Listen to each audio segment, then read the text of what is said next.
नमस्कार, बहुत स्वागत है आप सभी का। मैं हूं आपके साथ नैना यादव और लेकर हाजिर हूं हमारा खास शो पूछता है इंडिया। आज बात हो रही है पाकिस्तान की और पाकिस्तान के उन रहनुमाओं की जो खुद को मुस्लिमों का रहनुमा बताने की कोशिश करते हैं, लेकिन रमजान के पाक महीनों में जो कहर अफगानिस्तान और टीटीपी पर बरस रहा है या पाकिस्तान की तरफ से बरसाया जा रहा है, उससे मुस्लिम समुदाय के लोगों की मौत हो रही है। क्या यही मुसलमान के नाम पर पाकिस्तान का दोहरा चेहरा है? तालिबानी पाकिस्तान को घुटनों पर लाने का भी पूरा जोर लगा रहे हैं। बताएंगे इसके बारे में, इस खबर की पूरी एबीसीडी करेंगे, एक एक हिस्से की चर्चा। तो रमजान का है पवित्र महीना, वो महीना जब मुसलमान रोजा रखते हैं, अल्लाह की इबादत करते हैं, रहमत मांगते हैं, दुआ कबूल करवाने के लिए एक तरह से कहा जाए कि दुआ करते हैं, तरावी में सजदे करते हैं, इफ्तार की मेज पर दुआएं मांगते हैं, शांति का पैगाम फैलाते हैं। लेकिन पाकिस्तान में यही रमजान अब मौत का महीना बन चुका है। खुद को मुस्लिमों का रहनुमा कहने वाला पाकिस्तान और उनके हुक्मरान अफगानिस्तान पर हमले कर रहे हैं। काबुल पर, कंधार पर, पक्तिया पर बमबारी कर रहे हैं। काम एयर के ईंधन डिपो को निशाना बना रखे हैं। खोस्त में तोपखाने से परिवार के 4 सदस्यों को ही उड़ा दिया। और लगातार पाकिस्तान जो हमले कर रहा है उसमें महिलाओं को, बच्चों को, बुजुर्गों को, रोजेदारों को निशाना बना रहा है। अब घरों में खून बिखर रहा है। क्या यही है वो इस्लाम जो शांति सिखाता है? क्या पाकिस्तान जो खुद को इस्लामी गढ़ बताता है, रमजान में नागरिक खास करके महिला और बच्चों को मारकर जन्नत की उम्मीद रखता है? ये नापाक हरकतें जन्नत की राह नहीं है, ये जहन्नुम की ओर लेकर जा रही है। पाकिस्तान को समझना चाहिए। अब अंतर्राष्ट्रीय मुस्लिम उलेमा फतवा दे रहे हैं कि रमजान में सीज फायर करो, लेकिन पाकिस्तान की आंख थम नहीं रही। डिफेंस मिनिस्टर ख्वाजा आसिफ ने इसे ओपन वॉर का ऐलान कर दिया। लेकिन क्या वो भूल गए कि मुस्लिम खून की यह होली अल्लाह की नजर में कभी माफ नहीं होगी? अब अफगान तालिबान पे लगातार पलटवार कर रहे हैं। ड्रोन हमलों के जरिए करारा जवाब दे रहे हैं। अब्टाबाद, स्वाबी, ऐसे तमाम पाकिस्तानी शहर हैं जहां पर तालिबान के ड्रोन अंदर तक दाखिल हो रहे हैं। पाकिस्तान का एंटी ड्रोन सिस्टम उन्हें गिरा रहा है, लेकिन खौफ पूरी तरह से यहां पर फैला हुआ नजर आता है। टीटीपी के हमलों का जवाब अब घर घर में पहुंच रहा है। इफ्तार के वक्त में गोलियां और ड्रोनों की आवाजें हैं। महिलाएं तरावी के लिए निकलने की बजाय घरों में कैद हो चुकी हैं।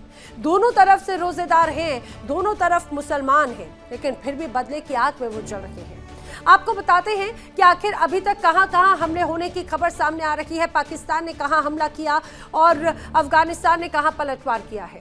पाकिस्तान और अफगान हमले की अगर बात करें तो अफगानिस्तान में पाक तालिबान ने फिर से एक तरह से तनाव नजर आता है। पाक सेना ने कंधार एयरपोर्ट के पास में हमला किया है। निजी एयरलाइन के ईंधन डिपो पर हमला करने की खबर है। खोस्त प्रांत में गोलीबारी से 4 लोगों की मौत होने की खबर है। फरवरी से लेकर अभी तक पाक अफगान में ये कहा जाए कि बड़ा सैन्य टकराव नजर आया। 27 फरवरी को काबुल समेत कई शहरों पर हमले हुए। तो पाकिस्तान को ये कहा जाए कि जिस तरह से लगातार जवाब दिया जा रहा है अफगानिस्तान की तरफ से, कई सवाल भी खड़े होते हैं। अब जानकार कह रहे हैं कि पाकिस्तान को मुंह दिखाने लायक क्या छोड़ा जा रहा है जब वो रमजान में महिलाएं या बच्चों का खून बहा रहा है। अफगानिस्तान का पलटवार भी निर्दोषों को ही निशाना बना रहा है। ये चक्रव्यूह दोनों को बर्बाद कर देगा, इसमें कोई शक नहीं। पाकिस्तान झूठ का खुद को इस्लामी गढ़ बताता है क्या? बार बार सवाल यही खड़े होते हैं कि खुद को मुस्लिमों का रहनुमा बताने वाले पाकिस्तान में आखिर ये क्या मंशा लेकर लगातार हमलों पे हमलों को अंजाम दिया जा रहा है। करेंगे चर्चा, लेकिन बड़े सवाल, रमजान में मुनीर की सेना आखिर क्यों मासूम मुस्लिमों को निशाना बना रही है, उनका कत्लेआम कर रही है? इस्लाम के नाम पर अफगानियों पर आखिर क्यों कहर बरपाए जा रहे हैं? क्या पाकिस्तान की इस कायराना हरकत का तालिबानी बदला लेंगे और फिर उन मासूम लोगों का खून बहाया जाएगा जिनका इस युद्ध से कोई सरोकार ही नहीं? मेरे साथ खास मेहमानों का पैनल कनेक्ट हो रहा है, आपको जल्दी से मिलवा देती हूँ।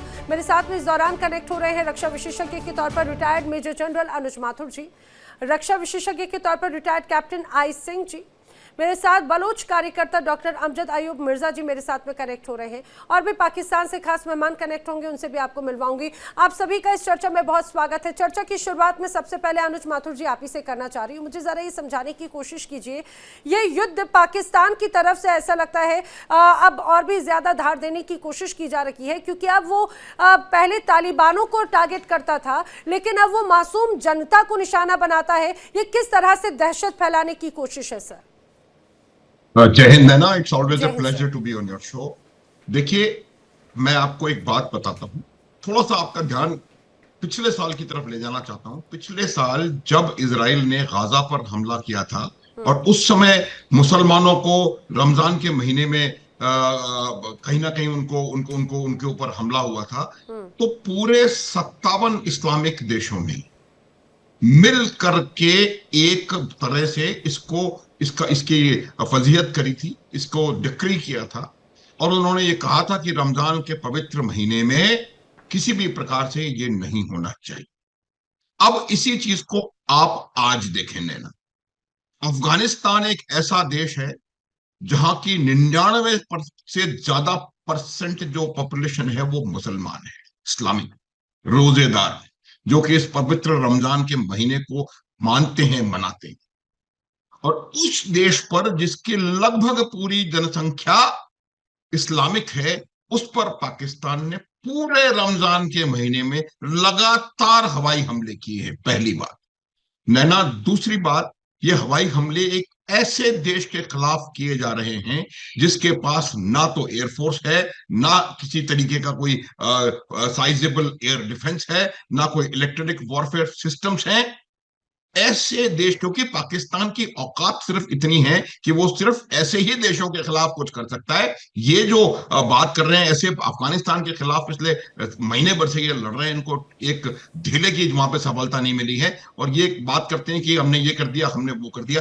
तो मेरा ये मानना है कि जिस प्रकार से आप ये जो मुसलमानों के खिलाफ हरकत कर रहे हैं अफगानिस्तान में, ये बहुत ज्यादा निंदनीय है। और दूसरी बात मैं आपको बताऊं, कई दफा मैं आपके चैनल पे कह चुका हूं नैना, जितने मुसलमानों का पाकिस्तान ने कत्ल किया है उतना दुनिया में आज तक किसी ने नहीं किया।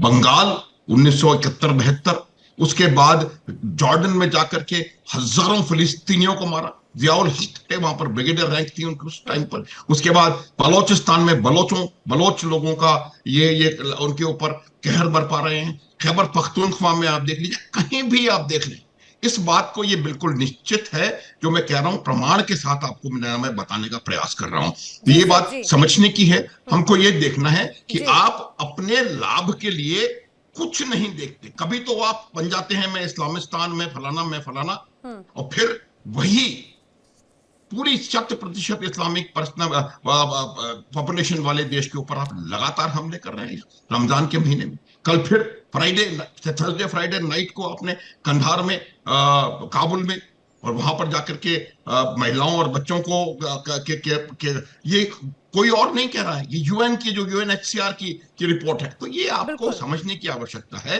कि किस प्रकार से हम इस तरीके के दोगले स्टैंडर्ड्स को आगे बढ़ाते हैं। और ये सर, बात यही तो वजह है कि हमने देखा कि पूरी दुनिया में अपनी इस छवि एक को और ऐसे बात ही बनाने नैना, की ये बात बता रहा हूं कि इसका पलटवार हो रहा है और उसका भी असर ऐसे लोगों पे हो रहा है, वो भी इस्लाम धर्म के मानने वाले हैं, चाहे वो पाकिस्तान में हो, चाहे वो अफगानिस्तान में हो, या कहीं भी हो, उनके ऊपर जो पलटवार हो रहा है उस पर भी असर हो रहा है। तो ये मेरा मानना है कि इनको समझने की आवश्यकता है कि कैसे इस चीज को आगे बढ़ा करके और इसको रिजॉल्व करने की जरूरत है। नहीं। ठीक है सर, जिस तरह से अभी हालात हैं उनको लेकर देखिए बड़े सवाल तो हैं ही। मेरे साथ दो और खास मेहमान कनेक्ट हो चुके हैं, जल्दी से मिलवा देती हूँ। पाकिस्तान से पीएमएलए नेता डॉक्टर इरशाद अहमद जी भी कनेक्ट हो चुके हैं और पाकिस्तानी पत्रकार सरदार तैयब खान जी भी मेरे साथ में इस चर्चा में शामिल हैं। आप दोनों का भी इस चर्चा में बहुत बहुत स्वागत है। लेकिन मैं इस चर्चा में अब तैयब खान आपका एक बार रिएक्शन लेना चाह रही हूँ, क्योंकि जिस रूप में अभी लगातार खबरें आती रही है। सरदार तैयब खान, अगर आप तक मेरी आवाज पहुंच रही हो तो जरूर रिस्पॉन्ड कीजिएगा। बड़ी बातें यहाँ पर अनुज माथुर जी की भी आपने सुनी कि हम हमेशा से देखते हैं पाकिस्तान के जो तमाम आला नेता हैं दुनिया के अलग अलग हिस्सों में जाते हैं और खुद को मुस्लिमों का रहनुमा बताते हैं, और वही मुस्लिमों के रहनुमा जैसे ही रमजान की शुरुआत होती है अफगानिस्तान में आम जनता को भी निशाना बनाते हुए नजर आते हैं। कई मासूमों की जान गई पहले भी और अभी भी, क्या कहेंगे? बिस्मिल्लाहिर्रहमानिर्रहीम। सबसे पहले तो मैं कहना चाहूँगा कि रमज़ान मुबारक में जिस तरह से आप लोगों का वही जारी है कि अपने पड़ोसी मुल्क के बजाय कोई पड़ोसी के हकूक़ होते हैं वो पूरे करने के, आप लोग वही तलख़ वही फेक खबरें वही अभी मैं आपके इंटरेस्ट सुन रहा था जिसमें आपने 25 मैन खबरें दी जिसमें आपने कहा कि जी पता नहीं एबटाबाद में और वहाँ जो पाकिस्तान के बाकी सिटीज हैं वहाँ जो है वो ड्रोन्स गिर रहे हैं, वहाँ शहरिये जो अफ्तार के टाइम्स गिर, इतना मतलब कि आप लोग झूठ बोलते हैं, झूठ के भी पाँव मतलब झूठ की भी कोई आदत आप लोगों को हर चीज झूठ नजर आती है। सुनिए सुनिए, मैं आपको बताती हूँ, कुछ समय पहले अफगानिस्तान की तरफ से वीडियोस जारी किए गए थे, बाकायदा वीडियोस जारी किए गए थे। उन्होंने बताया था कि किस तरह से उन्होंने भी आपकी चौकियों पर निशाना बनाया और आपकी इसी झूठे, या ये कहा जाए आप एक्सेप्ट नहीं करते, आपके नागरिक और आपके पुलिसकर्मी मारे जाते हैं। आप किस किस चीज को झुटलाएंगे? जो जहाँ भी दहशतगर्दी होती है पाकिस्तान उन दहशतगर्दों को मारते हैं, और फितनातुल ख्वारिज जो जिसको इंडिया सपोर्ट कर रहा है, जिसकी इंडिया जो लॉबिंग कर रहा है, फंडिंग कर रहा है, जिसपे आप लोगों का मोदी सरकार जो बैठी हुई है, हम उसको भरपूर जो है मुंह तो जवाब देंगे। जहाँ जहाँ भी दहशतगर्दी होगी हम भरपूर तरीके से उन दहशतगर्दों का खात्मा करेंगे। हमारी पाक अफवाज, हमारे फील्ड मार्शल सईद आसिम मुनीर साहब, उनकी क़यादत में भरपूर तरीके से हम आपको जवाब देंगे। आप क्यों परेशानियां ले रहे हैं? और आपको बहुत ही अफसोस और फितनतुल ख्वारिज का आपको बड़ा ही सदमा है, तो आप फितनतुल ख्वारिज के साथ सफ़े अव्वल पर आए और सफ़े अव्वल पर आकर उनका बाकायदा साथ दें। हमें भी पता चले कि इंडिया इसकी पुष्टपनाही कर रहा है। इंडिया ने हमेशा दहशतगर्दी पाकिस्तान में फैलाई है, चाहे वो अफगानिस्तान के जरिए हो, फितनतुल ख्वारिज के जरिए हो, जिनके जरिए भी दहशतगर्दी फैलाई, उसके खात्मे के लिए हम हर तरह से जो है वो पुरज़्ज़म है और अपनी अफवाज के साथ मुंह तोड़ जवाब देने की सलाहियत भी रखते हैं। और मैं आपको क्लियर बता रहा हूँ कि आप में थोड़ी सी भी हिम्मत और गैरत आपके जो जितनी बड़ी बड़ी बातें यहाँ पर करते हैं, मुझे लगता है अगर उसको इम्प्लीमेंट 1% भी कर लेना, 1% भी, मैं तो ज्यादा की उम्मीद भी नहीं कर रही हूँ, मात्र 1% भी कर लें तो मुझे लगता है कि आपकी जनता जिस तरह से नाराज है वो भी नाराजगी दूर हो जाए। सुनिएगा जरूर, मैं चाहूंगी अमजद अयूब मिर्जा जी, ये बात तो अभी खासतौर से अफगानिस्तान की बात है, रमजान हो या कोई भी पाक महीना हो या कोई भी दिन हो, क्या ये दहशतगर्दी या खून बहाने से कभी गुरेज करते हैं क्या? और जो बातें बड़ी बड़ी तैयब खान यहाँ पर करें, अगर 1% भी इंप्लीमेंट कर ले तो तस्वीर बदल नहीं जाएगी। सर ऑडियो अनम्यूट कर लें प्लीज। जी जी आ रही है, जी बोलिए सर।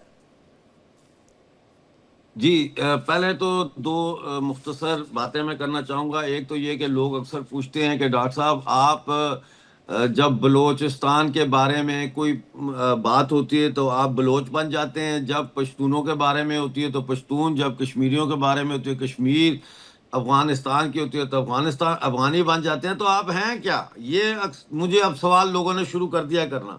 तो इसका जवाब मैं मुख्तसर ये दूंगा कि जब बलोच, वैसे मेरा ताल्लुक तो पाकिस्तानी ऑक्युपाइड जम्मू कश्मीर से है जो पाकिस्तान के नाजायज़ कब्जे में है 1947 से, लेकिन जब किसी पश्तून पर जुल्म होता है तो फिर मैं एक पश्तून हूँ, जब किसी बलोच को मारा जाता है तो मैं बलोच हूँ, जब अफगानिस्तान के मासूम लोगों के ऊपर हमला किया जाता है तो मैं अफगान हूँ। तो अब मैं दूसरी बात ये करना चाहता हूँ कि मैं मुबारकबाद देना चाहता हूँ आप सबको, पूरी दुनिया को, जो फितनतुल पंजाब और फितनतुल पाकिस्तान के जख्म खाए हुए हैं कि अफगानिस्तान की, जिसको ये कहते थे रैग टैग आर्मी, उन्होंने पाकिस्तान के कोहाट के मिलिट्री इंस्टॉलेशंस, डिपोज और जो उनके फोर्ट है उनको तबाह कर दिया है और मुख्तलिफ जगहों के ऊपर जो है वो इस वक्त वो कर रहे हैं, हमले कर रहे हैं। तो ये इंतहाई मैं मुबारकबाद देता हूँ अफगानिस्तान के लोगों को। इस वक्त पूरी दुनिया में अफगान कौम जो है वो एक हो चुकी है पाकिस्तान के इस फितनतुल पंजाब के खिलाफ।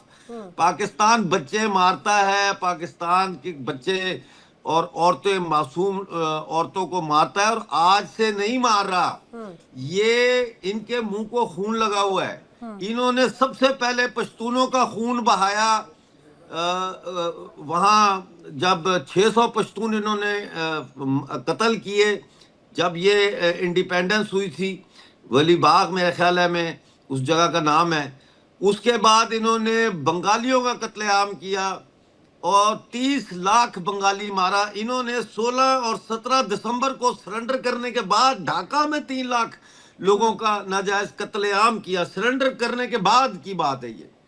इन्होंने अफगानिस्तान में इतना खून बहाया है कि 10 लाख से ज्यादा मुसलमान अफगानियों का कत्लेआम में पाकिस्तान की सरकार, रियासत और फौज बराह रास्त मुलव्वस है। आज पाकिस्तान की हालत यह है कि कल खजदार में हमला हुआ है पाकिस्तानी फौज पे।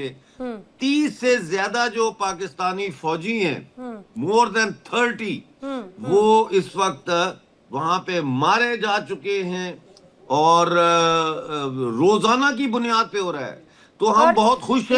लेकिन पता है अमजद मयूम मिर्जा जी, बात ये हो जाती है कि ये जो लड़ाई होती है ये होती है दरअसल विचारधारा की, लेकिन इस विचारधारा, और ये विचारधारा होती है हुक्मरानों की, शीर्ष नेतृत्व की, नेताओं की, अधिकारियों की, सेना के अध्यक्षों की, वो टॉप लेयर की, जो बैठ के आराम से मौज कर रहे होते हैं, लेकिन वो मरने के लिए छोड़ देते हैं अपनी मासूम जनता को। इरशाद जी, क्या जवाब देना चाहेंगे? एक तरफ ओपन वॉर एक तरह से घोषित की गई, आपके मंत्री ख्वाजा आसिफ कहते हैं टीटीपी आईएसकेपी जैसे संगठनों को खुद बनाते हैं, घर में बैठाते हैं, उनमें चिंगारी लगाते हैं, और जब वही आग में खुद जल रहे हैं तो ये कहा जा रहा है कि भाई पड़ोसियों पे हमला करके खुद की उस आग को एक तरह से माइंड डाइवर्ट करने की कोशिश है।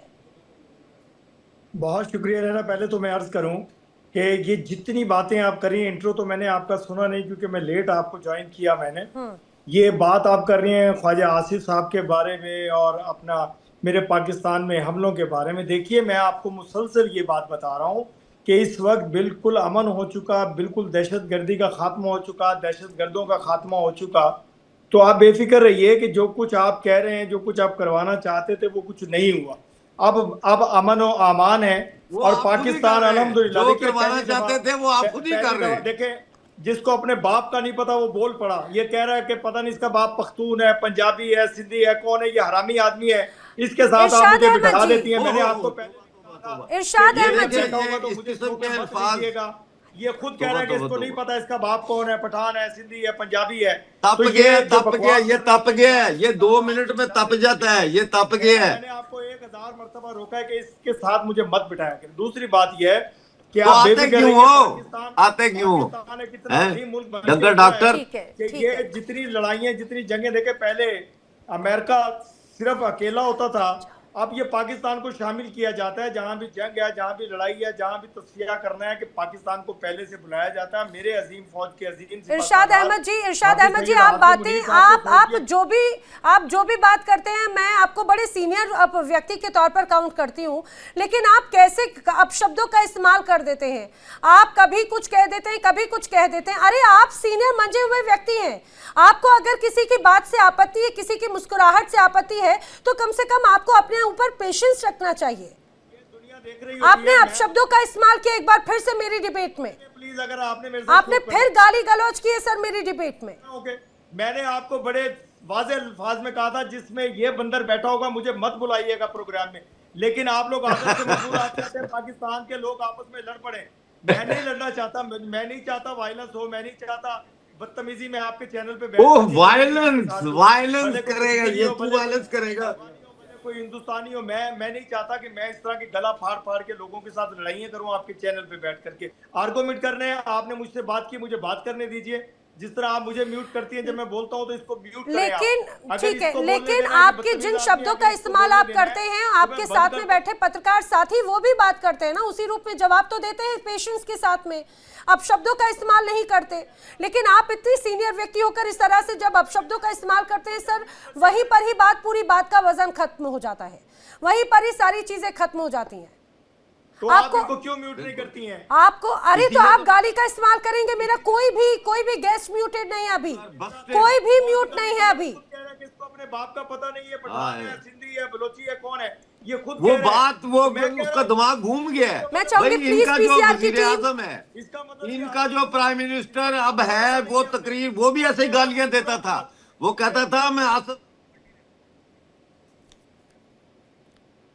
कैप्टन आई सिंह जी का मैं रुख करना चाह रही हूँ। कैप्टन आई सिंह जी, कई बार यही होता है कि जब काम की बात होती है ये इस तरह से बातों को इधर उधर मोल्ड कर दिया जाता है। मुझे आप इस बात को समझाने की कोशिश कीजिए। टीटीपी आईएसकेपी जैसे जब भी अगर मसलों की बात होती है, खुद को उनने बैठाया, खुद ने एक तरह से आग लगाई, और जब खुद उस आग में अगर जल रहे हैं तो ये कहा जाए कि माइंड डाइवर्ट करने का या ध्यान डाइवर्ट करने का तरीका है कि अफगानियों पर हमला करने का। देखिए नैना, पाकिस्तानियों के पास कुछ कहने के लिए होता नहीं है तो फिर वो इधर उधर की बातें करते हैं और उससे भी काम नहीं बनता। तो फिर ये जिस तरह से देखा आपने, अभद्रता पे आ जाते हैं। जैसे अभी जो बलोच के जो बैठे थे तो उन्होंने बहुत अच्छी बात की। वो हमारे साथ काफी बार डिबेट में बैठ चुके हैं। वो सभ्यता से अपनी बात कहते हैं, अपनी बारी पे बोलते हैं। मगर पाकिस्तान के ये जो साहिबान थे, मैं तो सम्मान से ही उन्हें संबोधित कर रहा हूं, मगर उनकी भाषा ऐसे नहीं लग रहा था कि जैसे वो एक अपने आप को शो कर रहे थे, टाई आई बांध के आए कि पत्रकार हो गए, जो भी हो गए। मगर यहाँ बैठने से उनकी भाषा बता देती कि वो कुछ भी नहीं है, सिर्फ पाकिस्तान की जो सड़क छाप भाषा है उसी के। आप लोग क्या है, मुझे आप बताएं, आप लोग क्या है? आप लोगों को जो हमने सबक सिखाया भूल गए हैं? अरे हम तो आप फितनतुल ख्वारिज के साथ, आप लोग फितनतुल ख्वारिज के साथ मारते हैं, आपके घर में घुस के मारते हैं। हम तो वो हैं, अभी ज्यादा समय गुजरा नहीं है, अच्छी तरह हमने ठोका था, अंदर ही घर में जाके ठोका था, और अब आपको अच्छी तरह से अफगानी ठोक रहे हैं। आप वो लोग हैं कि अपने ही लोगों पे बम बरसाते, अपने ही लोगों पे गोलियां चलाते, पश्तूनों को आप मार रहे, बलोचों को आप मार रहे। आप किसको बख्श रहे हो? मोदी जाके नेतन्याहू के साथ मिल रहा है, उसके साथ पुष्टियां कर रहे हैं। आप अफगानिस्तान में आप जो है वो वहां से दहशतगर्दी पाकिस्तान में फैलाते हो, फितनतुल ख्वारिज को आप सपोर्ट करते हैं। आप खुल के सामने आए, आप खुल के सामने आए, हम आपके प्यारे पहले की तरफ बनाए, आपको फैंटास्टिक चाय वगैरह पिलाएं। आप खुल के सामने क्यों नहीं? अच्छे पास रोजगार नहीं है, अच्छे हॉस्पिटल नहीं है, अच्छे लोग नहीं है, सिर्फ तुम्हारे पास आज है तो आतंकवाद है, इसके अलावा कुछ नहीं है। और तुम्हारी आर्मी क्या है? वो तुम्हारा जनरल जाके अमेरिका में जूते चाटता है ट्रम्प के, वो जनरल तुम्हारा जूते चाटता है जाके उनको वहां बैठ के। अरे भिख मंगे हो, कायदा पाकिस्तान का मुकाबला कर सके। आप हमसे हैं तो बड़े, हमारे से बड़े मुल्क हैं, लेकिन आप में इतनी हिम्मत और जरूरत नहीं कि आप हमारे से जंग कर सके। सऊदी अरब में कटोरा लेके आपको हमने जिस तरीके से शिकस्त से दो चार किया, आपका जो दुख है वो हम समझ सकते हैं। आपका दुख बिल्कुल हम समझ सकते हैं, क्योंकि आप लोगों को शिकस्त से दो चार किया, वो 2 दिन का खाना खिला सके। कभी आप ईरान में 2 दिन की हैसियत नहीं है खाना खिला सके। ईरान में दहशतगर्दी कर रहे हैं, हर जगह में आपकी बंद हो चुकी, बोले पेट्रोल नहीं है, लोगों को घरों में बैठा दिया। सरकारी की जो हिंदुत्व सोच है, उसकी सोच जो कश्मीरियों पर कत्लेआम कर रहे हैं, कभी आप इससे ज्यादा सरदार तैयब खान, जिस रूप में आप लगातार अभी आई सिंह जी आपको अलग अलग तर्क दे रहे हैं, आप उस बात को सुनना भी नहीं चाहते क्योंकि आपके पास में तर्क नहीं है। और मुझे बार बार ये बात समझ में नहीं आती, आप कौन से आप ऑपरेशन की बात करते हैं। एक ऑपरेशन तो आप अभी तक सफल कर नहीं पाए, और आपने यही झूठा प्रोपेगेंडा क्रिएट कर दिया। जिस अमेरिका की आप बिना पर ये बातें करते, वो अमेरिका खुद आपको बार बार एक्सपोज कर देता है। यहाँ पर माथुर सर भी कुछ कह रहे हैं, आई सिंह जी की भी बात। देखिए नैना, मैं इनका शक दूर कर दूं। एक ऐसा देश जिसके पास एयरफोर्स नहीं है, एयर डिफेंस नहीं है, इलेक्ट्रॉनिक वॉरफेयर कैपेबिलिटी नहीं है, उससे 1 महीने से ये लोग मार खा रहे हैं और ये कहते हैं कि इन्होंने इंडिया का कुछ कर दिया। तो ये इनको खुशफहमी में रहने दीजिए। इनको इससे कोई फर्क नहीं पड़ता कौन क्या सोच रहा है। 1 मिनट यार प्लीज, 1 मिनट। आप जब बोल रहे थे मैं बोला बीच में? ये कुछ दिस नॉट द वे। तो मैं ये कह रहा हूं कि जो ऐसा देश जो कि रिटेलिएट नहीं कर सकता, उस देश ने इनको 1 महीने से परेशान करके रखा हुआ है। तो इसको इस बात को कहना भी मुझे लगता है इनको शर्म आनी चाहिए कहने में कि इन्होंने दुनिया की दूसरी सबसे बड़ी सेना और चौथी सबसे बड़ी एयरफोर्स के साथ मुकाबला करके इन्होंने कुछ कर दिया। ये बात छोड़ दें उसको। आज का मुद्दा वो नहीं है कि भारत पाकिस्तान के युद्ध में क्या हुआ था। ये सब जानते हैं कितने कैसे 93,000 लोगों ने पतलून उतार के सरेंडर किया और आज वही अफगानिस्तान के सामने सरेंडर कर रहे हैं। आज ये बात है कि सामने इंडिया, अगर इंडिया को बहुत जंग का शौक है तो हम आपका जो जादू है, जो आपका गुरूर तकब्बर है, उसको हम ठंडा कर लेंगे। उसकी आप शांति रखो प्लीज। करके बातें मैं आपको बोलने का मौका दूंगी ना। तैयब खान, मुझे पता है आपको जो अनुज माथुर जी फैक्ट रख रहे हैं, आई सिंह जी ने जो फैक्ट रखे वो आपसे डाइजेस्ट नहीं हो रहे हैं, ठीक है, मैं की चेक कोशिश कर कीजिएगा, रहा हूं, मिर्जा जी को इनको- शायद आवाज नहीं जा रही, वो भी चेक करवाती हूँ। सर बात पूरी कीजिएगा।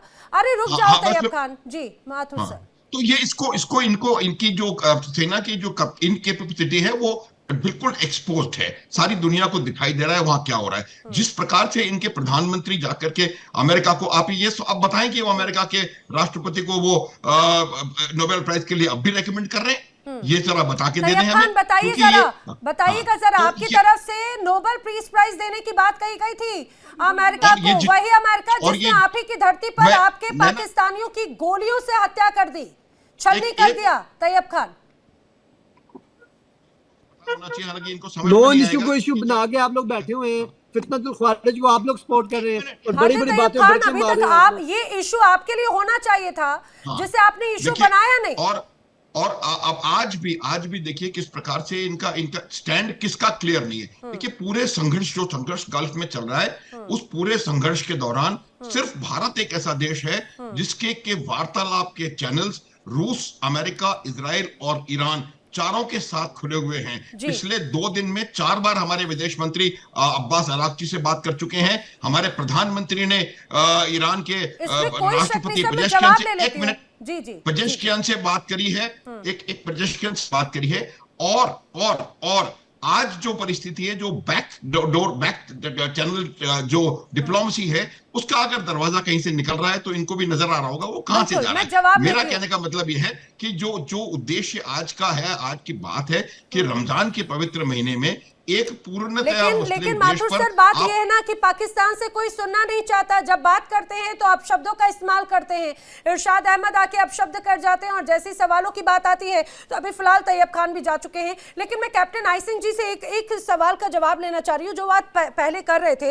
आई सिंह जी, एक और बड़ी गंभीर मसला ये हो जाता है, लगातार हम ऐसे तमाम परिस्थितियों की बात करते हैं, महंगाई पाकिस्तान में सबसे ज्यादा, आतंकवाद पाकिस्तान में सबसे ज्यादा, ह्यूमन राइट वायलेशन सबसे ज्यादा पाकिस्तान में, पाकिस्तान के अलग अलग प्रांतों में यहां पर नजर आते हैं। और एक बार फिर जब इस तरह की घटनाएं होती हैं तो ये वो विक्टिम कार्ड खेलने लग जाते हैं। निश्चित तौर पर नैना, पाकिस्तान में कोई लॉ एंड ऑर्डर है नहीं, पाकिस्तान में कोई सरकार नाम की चीज नहीं है। वहां सेना जो चाहती है वो करती है, और सेना वहां की तानाशाही बनी हुई है। अरे बलोच अपना अधिकार मानते हैं, बलोचों को इन्होंने परेशान करके रखा है। बलोचों के छोटे छोटे बच्चों को उठा ले जाते हैं, उनकी बच्चियों को उठा लेते, उनकी महिलाओं को उठा के गुम कर देते। इसी तरह से जो खैबर पख्तूनख्वा और ये पश्तून क्षेत्र है, वहां पर इन्होंने यह स्थिति कर रखी है कि अपने ही लोगों को, एक तरफ तो कहते हो कि ये हमारा क्षेत्र है, तो फिर अपने ही लोगों पे गोलियां बरसा रहे हो। यही पाकिस्तान का कानून है, यही पाकिस्तान में लॉ एंड ऑर्डर है। तो इनके पास कहने को कुछ नहीं है। देश दुनिया का जितना आतंकवादी है वो पाकिस्तान में मिलता है, जितने उल्टे काम है वो पाकिस्तान में होते हैं, और अपने लोगों पे गोलियां बरसाते हैं। तो आज इनकी स्थिति वो हो चुकी है, भारत से तो खैर ये कभी लड़ने लायक है ही नहीं। हमने 71 में भी इनकी थोड़े बहुत नहीं, 93 इनके आर्मी के जवान और ऑफिसर की पतलू में उतरवा के नंगे करके हमने सिलेंडर करवाया था, और अपने यहाँ 1 साल जेल में रखा था इनको। और अभी हमने जो ऑपरेशन सिंदूर है उसमें भी इनकी क्या हालत करी, इनके घर में घुस के वो हालत कर दी कि ये सर छुपाने को नहीं बचे थे, भागते फिर रहे थे, बंकरों में घुस रहे थे। इनके जनरल का तो पता ही नहीं था कहाँ चला गया। और ये क्या है कि जो बेचारे जो बलोच हैं, उनके पास ना तो कोई अपनी आर्मी है ना कुछ, बलोच अपने अधिकार के लिए लड़ रहे हैं, बलोचों पे अत्याचार कर रहे हैं। मगर इनका डंडा डाल दिया ना, अफगानिस्तान ने ऐसा डंडा डाला है कि डेली इनकी आर्मी को वो खदेड़ के मार रहे हैं। तो नैना, इनके पास कुछ नहीं है, इनकी औकात नहीं है कि ये किसी से लड़ सके। जब बलोच जैसे इनको टिकने नहीं दे रहे तो भारत से ये क्या टिकेंगे। इसमें कोई शक नहीं सर। मैं चाहूंगी सर, आप तक आवाज आ रही है कि मिर्जा साहब मेरी? मिर्जा सर, आपको आवाज आ रही है मेरी? जी आ रही है, अच्छा जी, ठीक है। मैं आपसे यही बात एक तरह से जानना चाह रही हूँ, आखिर इस तरह के हालात लगातार, ये किस तरह की मानसिकता है पाकिस्तान की? अब एक तरफ बात करते हैं मुस्लिमों के रहनुमा बनने की, लेकिन जिन्हें मार रहे हैं वो क्या मुस्लिम नहीं है? बलूचिस्तान में जिस तरह से लोगों का हाल है, खैबर पख्तूनख्वा में हाल है, अफगानी तो इन्हें अपने पठानी भाई कहते थे, क्या ये उन्हें मुसलमान नहीं मानते, या फिर ये कहा जाए कि बोलते कुछ है करते कुछ है? नहीं, आज तो अफगानी और पश्तून का जो भाई है वो हिंदुस्तान है, और साबित किया हिंदुस्तान ने और वो गाना भी है, काबुल से आया मेरा दोस्त, दोस्त को सलाम करो। तो हिंदुस्तान ने तो हमेशा अफगानियों की, पश्तूनों की एहतराम किया, इज्जत की है। जहाँ तक बात आ जाती है इस बार ये कि पाकिस्तान मुसलमानों पे बमबारी कर रहा है, तो इनको मुसलमान मानता कौन है पाकिस्तान में? इनको तो मुसलमान नहीं कहते, इनको तो कहते हैं ये, इनके बारे में तो ये कहा जाता है कि ये यहूदी फौज है, अमेरिकी फौज है, इस तरह के शब्द इनके लिए इस्तेमाल किए जाते हैं, जिनके बारे में ये कहते हैं कि हम उनके खिलाफ लड़ रहे हैं, हम उनके खिलाफ जहाद कर रहे हैं। तो मैं समझता हूं कि पाकिस्तान में इस वक्त जो है सूरत हाल ये जंग की वजह से अब फैसला कुन मरहले में दाखिल हो रही है। अगर पाकिस्तान के पास कोई हल होता, पाकिस्तान कोई जीत रहा होता, पाकिस्तान के पास कोई पॉजिटिव चीज होती दिखाने वाली, तो ये पाकिस्तान से आने वाले पत्रकार, पैनलिस्ट ये इस तरह से बीच बीच में भाग ना जाते, ये गालियां ना देते, ये पर्सनल जिसे कहते हैं ना कैरेक्टर असैसिनेशन ना करते कि उसका तो बाप का ही नहीं पता कि कौन है, और ये ऐसे लफ्ज जो इस्तेमाल होते हैं। They are losing, they are basically they have lost. ये इतने बड़े बड़े आपके पास बैठे हुए हैं, जनरल साहब भी, बाकी ये दूसरे भी हैं, ये मुझसे बहुत ज्यादा तालीम याफ्ता हैं, मुझसे बहुत ज्यादा ये जानकारी रखते हैं, इन्होंने प्रोफेशनल ट्रेनिंग्स ली हुई है, मैंने तो नहीं ली फौज की ट्रेनिंग। उसमें सिर्फ ये नहीं होता बंदूक चलानी है, उसमें पूरा एक सिस्टम होता है जो आप सीखते हैं उसको। तो इनको पूछ लेना कि आज जो अफगानी लड़ाके जो बंदूक चला रहे हैं, उन बंदूकों को चलाना सिखाना भी तो पाकिस्तान का ही काम था। जो लड़ाके अभी पाकिस्तान की तरफ जो बंदूक ताने खड़े हुए हैं, उन्हें भी तो पाकिस्तान ने एक तरह से सिखाया है। और अगर बलूचिस्तान की, मैं यहाँ पर अनुज माथुर जी से बात करूं, लेकिन एक बार मिर्जा जी मुझे एक बात बताइए, जो आज अभी तस्वीर अफगानिस्तान में नजर आ रही है, बलूचिस्तान में तो ये बहुत आम हो चुकी है। जी बिल्कुल, अब उन्होंने ये, अफगानिस्तान ने ये कहा है कि अब इस्लामाबाद और कराची, कोयटा पर भी हमले होंगे।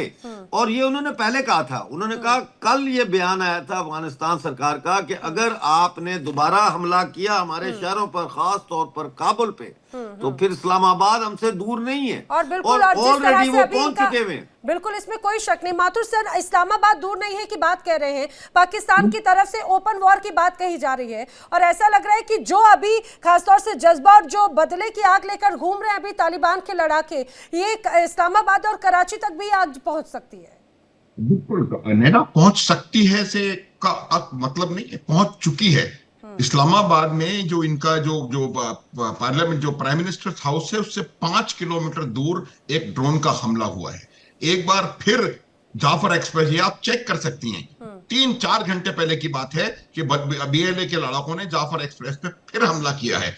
वहां पर उनसे पाकिस्तान के लोगों ने वो बना करके, जिस इस्लामाबाद में ड्रोन हमले की मैं बात कर रहा हूं, उसके वीडियोस पाकिस्तानी लोगों ने बना करके अपलोड करे हैं, जो कि मैंने देखे हैं खुद। तो जो मैं आपको बताना चाह रहा हूं कि पाकिस्तान के ऊपर, क्योंकि पाकिस्तान की सेना जो है वो प्रोफेशनलिज्म कहीं ना कहीं वो लैक करती है, और वो प्रोफेशनलिज्म लैक करने की वजह ये होती है कि जब आप राजनीति में, कूटनीति में, व्यापार नीति में, हर चीज में आप अपना दखल रखेंगे, और तो फिर आप मिलिट्री प्रोफेशनल का जो काम होता है उसको नहीं कर सकते। ये बिल्कुल सही बात है। दूसरी बात क्या होती है, देखिए, ये पूरे जब से पाकिस्तान बना है, ये जो अफगानिस्तान वाला मसला है, जो बार बार कह रहे हैं कि तालिबान क्या है, TTP है, ये तालिबान TTP का इशू नहीं है। जो फंडामेंटल इशू है नैना, वो इशू इज डूरन लाइन। वो डूरन लाइन बनी थी कब? इसका इतिहास कई दफा मैं आपके चैनल पर भी दोहरा चुका हूं। ये 1893 में बनी थी, जब पाकिस्तान के जन्म का कोई जिक्र भी नहीं था।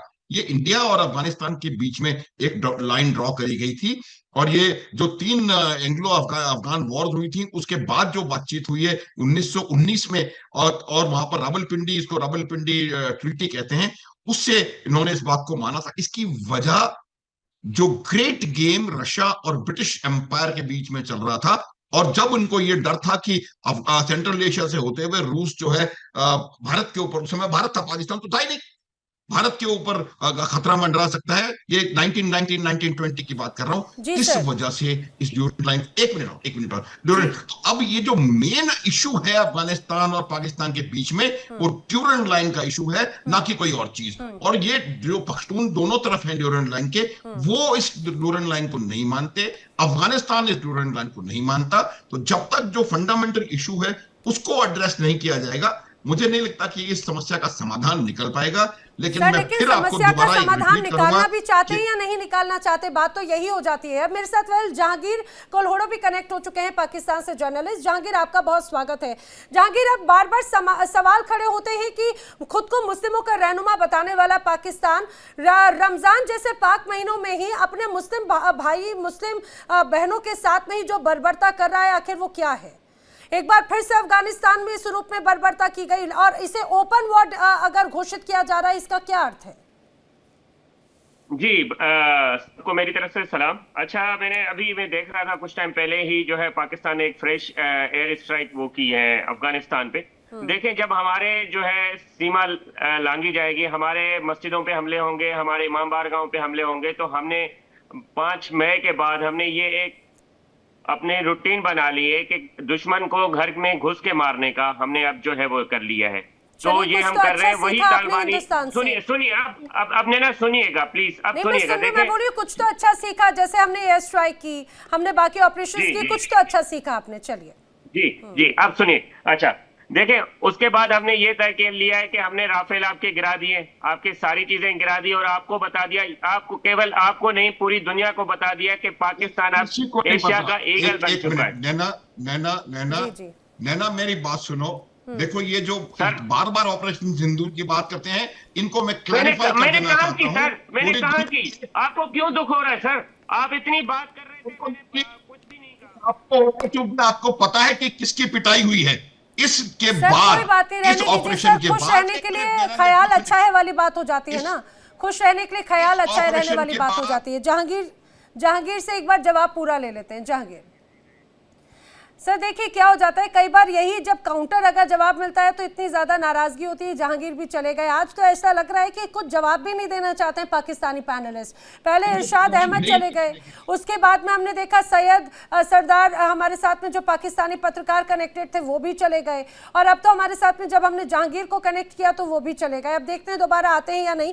लेकिन जब ये कहा जाए कि काउंटर किया जाता है तो उससे नाराज बड़े जल्दी हो जाते हैं, क्योंकि उन्हें ऐसा लगता है कि वो बेतर्क या कुतर्क की बातें करें, और उनको जब अगर सही जवाब दिया जाए तो उनको ये बात बिल्कुल रास नहीं आती, और यही वजह है कि बार बार ऐसे हालात बन जाते हैं। आई सिंह जी, बार बार इस रूप में अगर वो राफेल गिराने की बात करते हैं, उनकी बात पे कौन भरोसा करेगा? आखिर क्यों बार बार इस तरह के कुतर्कों की बात करती है? क्योंकि क्या यही वजह है कि मुस्लिमों के रहनुमा, अल्लाह की सेना चलाने वाले जो इनके आसिम मुनीर हैं, उन्हें प्रोजेक्ट ही इस रूप में किया गया?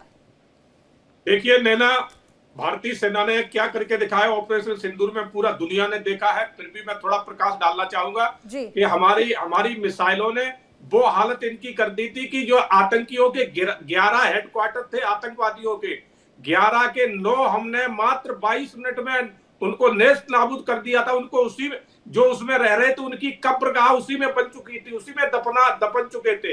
इसी तरह से हमने दूसरे दिन जो है ना, कोई 25 मिनट के अंदर एयरफोर्स, उनकी जितने रनवे थे एयरफोर्स के, हमने सारे ध्वस्त कर दिए थे सबको। जो है ना, इनके जो रेडार सिस्टम था, रेडार सिस्टम को हमने खत्म कर दिया था। इनका एयर पे जो पेस है, एयरफेस हमारे लिए ओपन हो चुका था। हमारे जितने भी एयरक्राफ्ट है, दनादन इनके पाकिस्तान में इस कोने से उस कोने में जगह जगह हमारे एयरक्राफ्ट इनके यहाँ जाके बमबारी कर रहे थे। तो इनकी स्थिति हमने जो क्या की है, वो अभी तक ये अपने एयरफोर्स के हो, चाहे सिविल है, हवाई अड्डे हो, अभी तक रिपेयर तो करा नहीं पाए। तो ये सिर्फ बातें करने वाले हैं। खैबर पख्तून हो या बलोच हो, वो अपनी लड़ाई लड़ रहे हैं, उनके अपने अधिकार चाहिए। आप क्यों उनके अधिकार नहीं दे रहे? उनके अधिकार इनको देना चाहिए। वो अपने अधिकारों की लड़ाई लड़ रहे हैं। तो ये एक दिन वो आएगा कि बलोच भी अलग होंगे और खैबर पख्तून भी अलग होंगे। बिल्कुल मैं इस बात को कह रहा हूं कि पाकिस्तान के एक नहीं, आने वाले समय में पाकिस्तान के कम से कम 5 टुकड़े होंगे। और जो हालातें हैं वो दिखाई दे रही, क्योंकि पाकिस्तान में आज 2 दिन के खाने के लिए आटा नहीं है इनके पास, 2 दिन का इनके पास तेल नहीं है गाड़ियां चलाने के लिए। इनके पास अगर कुछ है तो सिर्फ आतंकवाद है, आतंकी है और कुछ नहीं है। जी नैना, इसमें कोई शक नहीं है, लेकिन मैं चाहूंगी खासतौर से मिर्जा साहब, अब बड़ी दिक्कत यह है कि आज तक पाकिस्तान से जो पैनलिस्ट कनेक्ट हो रहे हैं वो कनेक्ट नहीं होना चाहते, वो बात नहीं करना चाहते। अब मुझे लग रहा है कि वो आप आखिर ये जो सवालों के जवाब आप ही दे दे तो ज्यादा बेहतर है, क्योंकि आप ये बलूचिस्तान का हिस्सा हैं और आप अगर बता पाए। मिर्जा जी तक भी आवाज नहीं पहुंच रही मेरी? क्या प्रॉब्लम है? आवाज जी जी मिर्जा जी बोलिए। मुझे लगता है अयूब मिर्जा तक भी आज आवाज नहीं पहुंच पा रही। आज तो कुछ ना कुछ तो गड़बड़ जरूर नजर आती है। मुझे ऐसा लग रहा है अनुज माथुर जी, आज पाकिस्तान का दिन खराब है या हिंदुस्तान के लिए एक अलग कि भाई हिंदुस्तान के जवाबों का सामना पाकिस्तान नहीं कर पा रहा? बिल्कुल अभी नहीं, हिंदुस्तान की किसी चीज का सामना करने की सामर्थ्य पाकिस्तान में नहीं है। वो भी इस बात को अच्छी तरह जानते हैं, हम भी जानते हैं।